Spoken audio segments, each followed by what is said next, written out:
وہ 6 لڑکے تھے، کل 4 کو میرے پاس لایا. اچھا ہے. میں نے کہا بھی دیکھو بات یہ ہے کہ وہاں آپ کتنے مہینے لگا کر آئیں؟ 3 مہینے. میں نے کہا جب آپ ان کے پاس گئے تھے تو آپ خالی و ذہن تھے، جو کچھ وہ اللہ کے نبی کے نام سے تمہیں کہتے رہے تم مانتے رہے. یہی بات تھی نا کہ جی ہاں. میں نے کہا اب جب میرے پاس آئے ہو نا تو تم خالی و ذہن نہیں ہو. تمہارے ذہن میں یہ بات ڈال دی گئی ہے کہ وہ تمہیں اللہ کے نبی کی حدیث سے ہٹا کر ابو حنیفہ کے اقوال پر لگائے گا. کہتا جی بالکل یہی بات ہمارے ذہن میں ہے. میں نے کہا اب اصول تو یہ ہے کہ میں کہوں کہ کم سے کم 3 مہینے آپ میرے پاس رہے، میری باتیں سنیں، اس کے بعد پھر آپ کی اصلاح کا کچھ کیا جائے گا. لیکن میں 3 مہینے نہیں کہتا، صرف 3 گھنٹے آپ سے رہتا ہوں، وہ مجھے دیں، جو میں کہوں وہ کریں. کہنے کہ جی ٹھیک ہے. میں نے حدیث کتاب انہیں دی، میں بھی کچھ لکھ رہا تھا، مصروف تھا. میں نے کہا آپ یہ رفع دین کے ترک رفع دین کی حدیثیں مطالعہ کریں اور میں ذرا لکھ لوں. اب میں ان کی طرف دیکھ لیتا تھا، وہ پڑھتے تھے حدیثیں اور تھوڑی دیر کے بعد ایک دوسرے کو کونیاں مارتے تھے کہ یار وہ 3 مہینے جھوٹ ہی بولتے رہے کہ حنفیوں کے پاس حدیث نہیں، ابو حنیفہ کا قول ہے، یہاں تو حدیثیں بہت سی ہیں. خیر جب وہ فارغ ہوئے میں نے پوچھا کچھ پوچھنا ہے؟ کہ بس یہی پوچھنا ہے کہ کتاب کتنے کی آتی ہے، ہمیں لے دیجیے.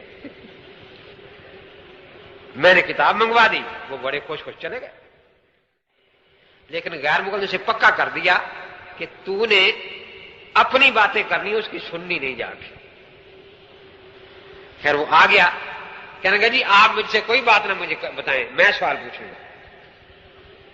میں نے کہا 2 صورتیں ہیں، 2 باتیں ہیں. ایک آدمی یا تو جاتا ہے ڈاکٹر کے پاس اپنا علاج کروانے یا ڈاکٹر کا علاج کرنے. اگر آپ میرا علاج کرنے آئے ہیں تو بھائی میں تیار ہوں علاج کروانے کے لیے، پھر میں آپ کی سنوں گا.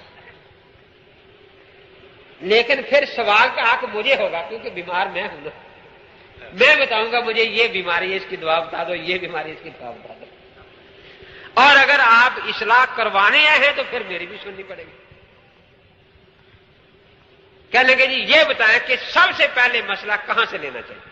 آخر میں تو ڈاکٹر ہوں ان کا، مجھے تو پتا ہے کہ مریض کہاں سے بول رہا ہے. میں نے کہا سب سے پہلے کہ جی ہاں. میں نے کہا بیشتی زیور سے. اب وہ تو اچھلے اٹھ کے بھاگے، کہتے کافر ہے یہ. بس میں اس کی بات سنتا نہیں.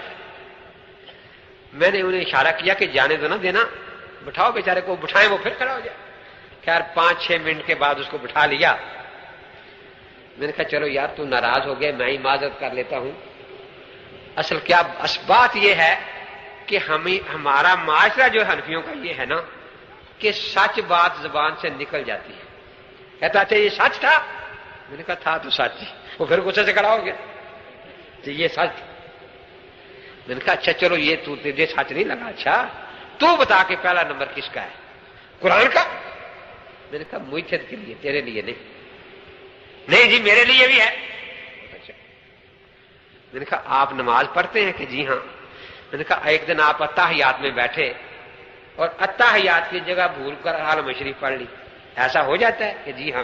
میں نے کہا یہ لو تر میرا قرآن نکالو، مسئلہ کہاں ہے کہ اگر اتحیات کی جگہ عالم شریف پڑھ لے تو کیا کرے؟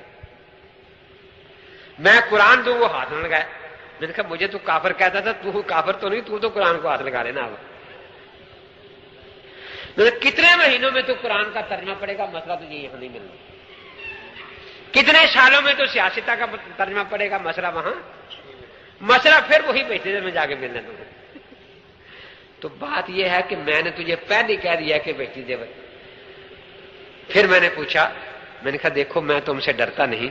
ایک یہاں عیسائی آ جاتا ہے، ہمیں کہتا ہے جی میں مسلمان ہونا چاہتا ہوں. میں نے کہا ٹھیک ہے، اس کو مسلمان کر لیا. اس کا نام رحمت مسیح تھا، ہم نے رحمت اللہ کر دیا. اب مسلمان ہونے کے بعد نماز فرض ہے یا نہیں؟ یعنی فرض ہے. میں نے کہا میں تو سے نہیں ڈرتا، میں اسے بہشتی زیور یا تعلیم اسلام دوں گا کہ بھائی یہ 2 سطروں میں نماز کی شرطیں لکھی ہیں، کپڑے پاک کر لو، جسم پاک کر لو، نماز پڑھنی. میں اسے فقہ کی کتاب دوں گا. میں نے کہا تجھے کتنے سال ہوئے نماز پڑھتے؟ جی 8 سال. میں نے کہا لے ذرا قرآن سے نماز کی شرطیں نکال دے. میں تو فقہ دوں گا نا اسے، میں کہتا ہوں کہ یہ فقہ مانو، تو ذرا قرآن سے شرطیں نکال، کہ جی میں تو نہیں نکال سکتا۔ میں نے کہا تو کیوں کہتا تو قرآن کا پہلا نمبر ہے؟ کہتا میں مولوی سے پوچھوں گا۔ میں نے کہا مولوی نے لکھا ہے تو بات تو مولوی پر آ گئی نا۔ تو میں نے کہا بات مولوی پر آ گئی، آج کا مولوی بھی امام ابو حنیفہ سے پوچھ کر بتائے گا، تو اصل بات تو وہاں تک ہی پہنچی نا۔ تو بات یہی ہے، شوق بڑا ہوتا ہے لوگوں کو۔ میں نے ایک جگہ تقریر کی، ایک بعد میں ساتھی ملا، کہنے لگا مولوی صاحب میں ایم اے عربی ہوں، ایم اے اسلامیات ہوں، کیا مجھے بھی تقلید کی ضرورت ہے؟ میں نے کہا بہت زیادہ، عوام سے زیادہ۔ کیوں جی؟ میں عربی دان ہوں۔ میں نے کہا ابو جہل سے زیادہ عربی آتی تجھے؟ میں نے کہا صرف عربی سے کام نہیں بنتا۔ میں نے کہا حضرت معاذ کو حضور پاک نے کہاں بھیجا تھا؟ وہ سارے لوگ سرائیکی بولتے تھے کہ نہیں جی عربی۔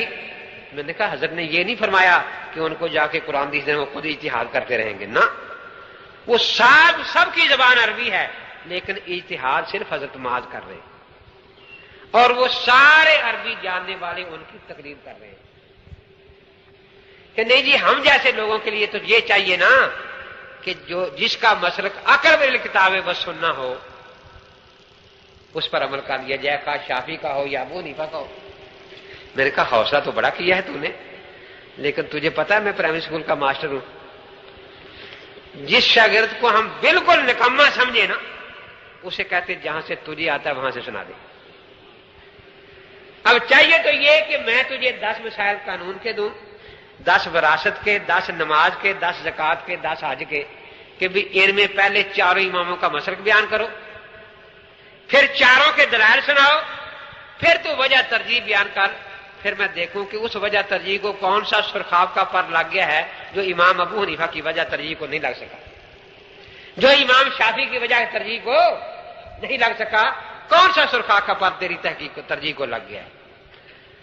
لیکن میں چاہیے تو یہ، میں تجھے کہتا ہوں نکما شاگرد سمجھ کے کہ تو صرف ایک مسئلہ جو ساری زندگی میں تو نے تحقیق کیا ہو میرے سامنے رکھ، پہلے چاروں اماموں کا مذہب بیان کر، پھر چاروں کے مجھے دلائل سنا، پھر اس پر تو ترجیح وجہ ترجیح بیان کر۔ اب دیکھیں ادھر ادھر کہ نہیں جی میں تو نہیں کر سکتا جی، اگر کوئی کر سکے میں نے کہا اس کو بھیج دینا، پھر جو کر سکتا ہے نا۔ حوصلہ تو یہ ہے کہ تو اتنا بڑا ہو گیا ایم اے عربی ہو کر کہ معاذ اللہ امام ابو حنیفہ، امام شافعی، امام احمد، امام مالک، یہ چاروں آ کر ملزموں کی طرح آپ کے سامنے کھڑے، تو جج بن کے بیٹھے، کبھی تو ابو حنیفہ کو ڈانٹے جا تیرا مسئلہ غلط ہے، کبھی تو امام شافعی کو ڈانٹے، اور مسئلہ تجھے ایک نہیں آتا، صرف مسئلہ چاروں مذہبوں کا، چھ جا کے اس کے دلائل یاد ہو۔ تو حوصلہ تو لوگ بہت کرتے ہیں، لیکن یہ بے پر کے بچے اگر اڑنا شروع کر دیں چڑیا کے تو کیا حشر ہوتا ہے؟ بچے اس کا جو حشر کرتے ہیں نا، جس کے پر نہ ہو، بلی کھا جاتی ہے، بچے سوٹیاں مار مار کے مار دیتے ہیں، اس طرح جو بے پر کے میٹھے ہوتے ہیں نا، وہ کبھی منکر حدیث بن گیا، کبھی کچھ ہو گیا، کبھی کچھ چلے گا۔